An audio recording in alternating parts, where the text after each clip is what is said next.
Hi friends, welcome back to my channel. Ngasi aina chajadaba roisi lichi yankainebako khoga thameko khoktaba kharam su leire si chaba sina ahen manebako si charak pe yai si kan iyeng si ko aduduga haino ahum si ama khoga thamme haino si haino sini yam hawgado haino ni yam hawbane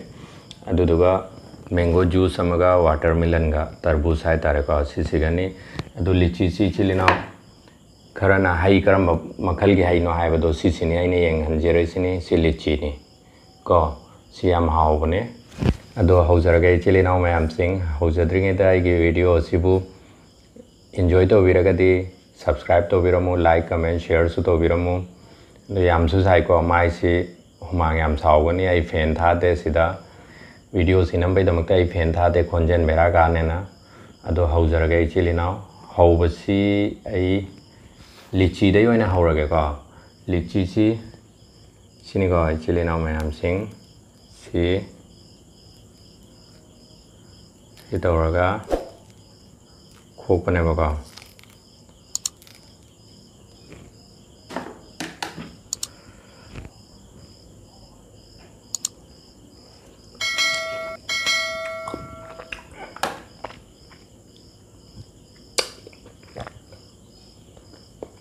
मरु ने यंगसे के थून चावनो जो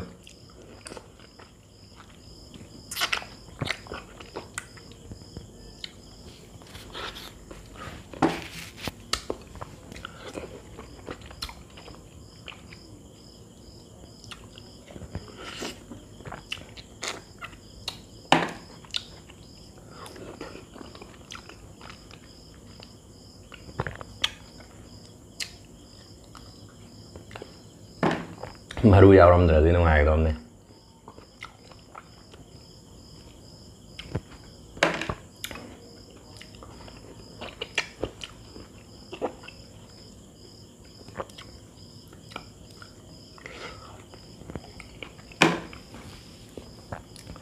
तरबूज याम दंगा चाखिगा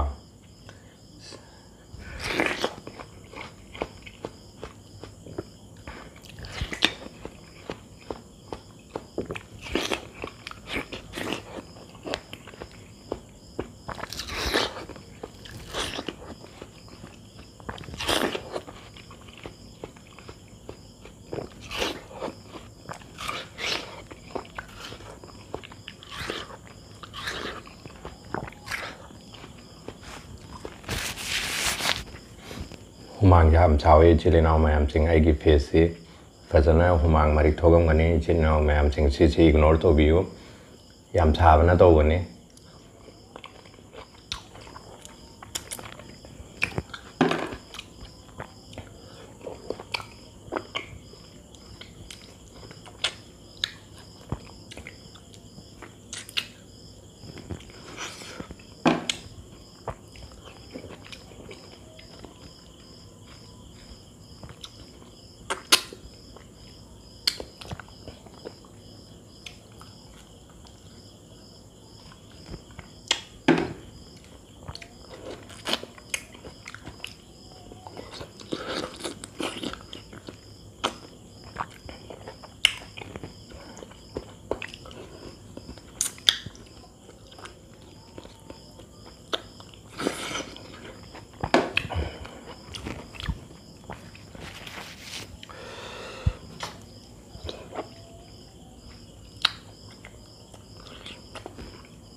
mango से हम चाह रखे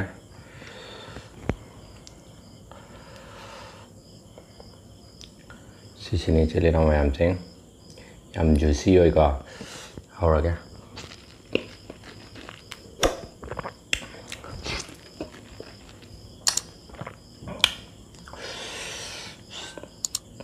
खरसिन chilli ने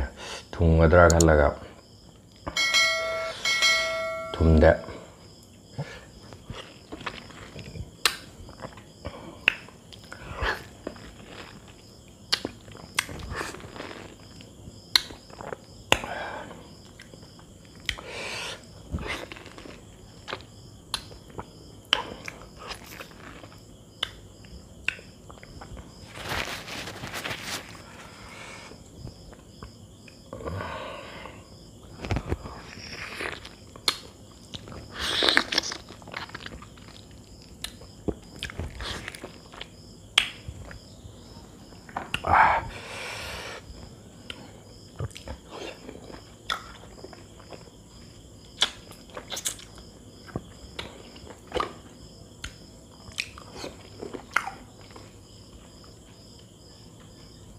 ส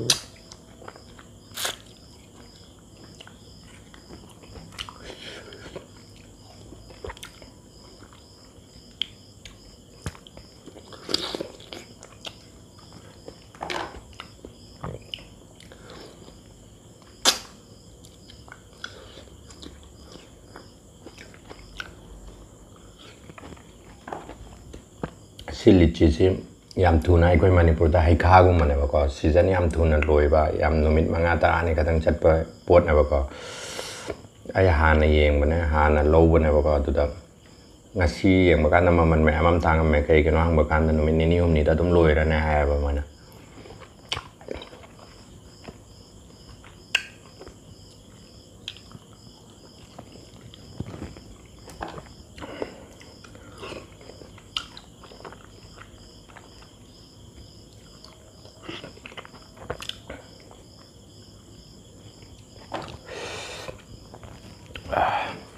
ให้โน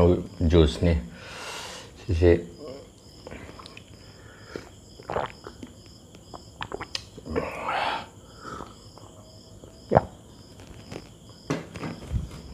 ไอ้เลยมาผมจะยำชาละ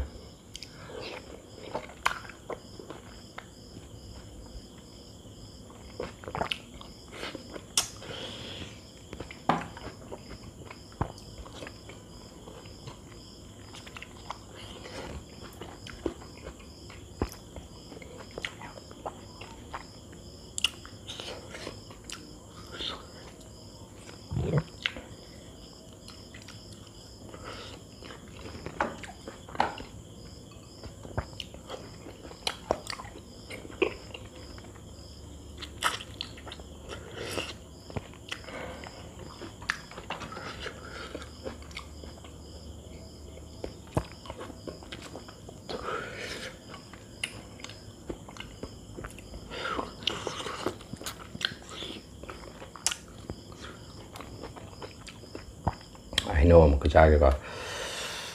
ไฮโนสิที่ชิลลี่ก็มันตัวเองนะชิลล์อีกร้านทุ่งร้านกันมันยำทุ่งบ่อยแต่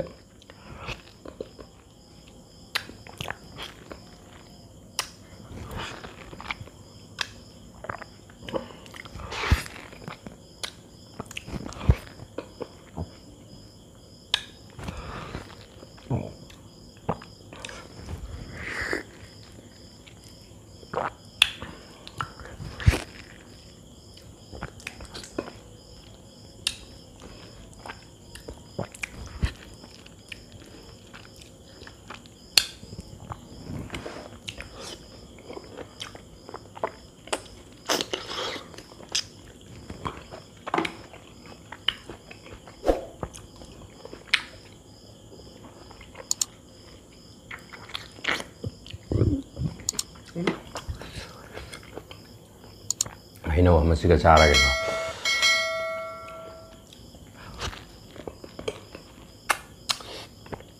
ชิลลี่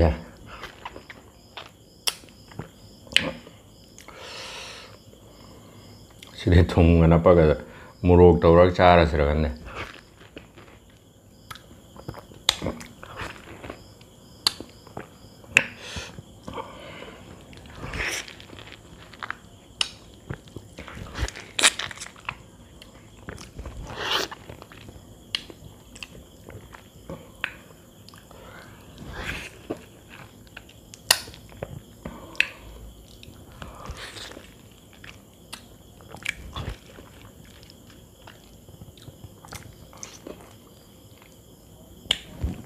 มังภาษาชาวเลยฮะ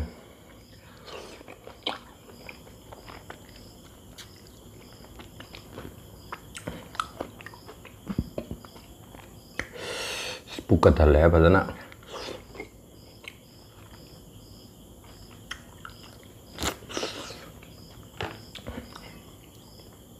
ไอ้เซลล์ซึ่งมันอินพุตตะแล้วมันที่ชิลินเอาแม่ไม่งอนตาไฮจะรีบ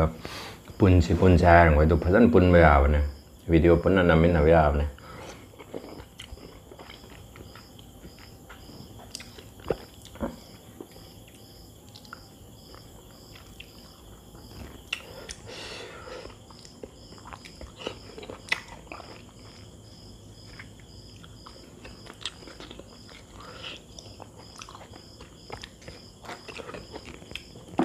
ꯐ꯭ꯔꯤꯖꯇ ꯊꯝꯃꯒ ꯆꯥꯕꯅꯦꯕꯀꯣ ꯑꯗꯨꯅ ꯑꯃꯨꯛꯀ ꯍꯦꯟꯅ ꯍꯥꯎꯋꯦꯕ ꯏꯪꯉꯒ ꯆꯥꯕꯁꯦ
ꯁꯤ ꯑꯃꯅꯤ ꯌꯦꯡꯉꯒꯦꯀꯣ ꯁꯤꯁꯤꯅꯦ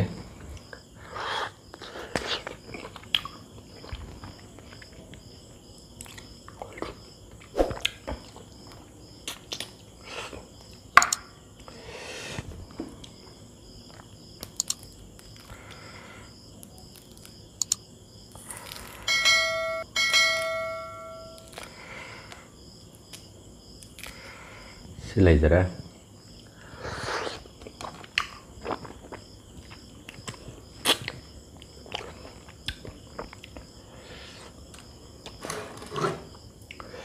ꯖꯨꯁ ꯁꯦꯝꯗꯤ ꯂꯣꯏꯁꯜꯂꯒꯦꯀꯣ